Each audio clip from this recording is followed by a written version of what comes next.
مفتی عبدالرحیم صاحب کا موقف پاکستان کے موجودہ حالات کے تناظر میں انتہائی اہم ہے۔ ان کا تجزیہ تاریخی حقائق پر مبنی ہے جو یہ ظاہر کرتا ہے کہ ماضی میں بڑی سلطنتیں اور حکومتیں زوال پذیر ہوئیں اور اس زوال کے بنیادی اسباب میں طاقت کی کمزوری، باہمی اختلافات اور معاشی انحطاط شامل تھے۔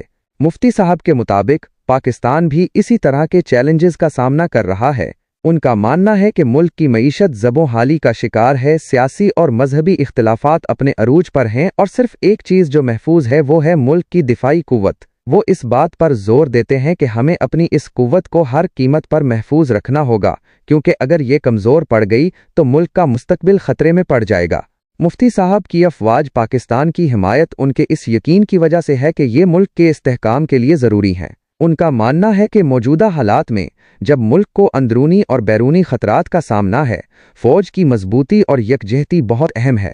مفتی صاحب کا موقف یہ بھی ہے کہ ہمیں ملک میں انصاف اور قانون کی حکمرانی کو یقینی بنانا ہوگا۔ وہ ظلم اور ناانصافی کے خلاف ہیں، لیکن ان کا ماننا ہے کہ ان مسائل کو حل کرنے کا صحیح طریقہ یہ نہیں ہے کہ ریاست کے خلاف نفرت پھیلائی جائے یا دشمنوں کا ساتھ دیا جائے۔ ان کا پیغام یہ ہے کہ ہمیں اپنے ملک کی حفاظت کے لیے متحد ہونا چاہیے اور ہمیں ان تمام قوتوں کا مقابلہ کرنا چاہیے جو پاکستان کو کمزور کرنا چاہتی ہیں۔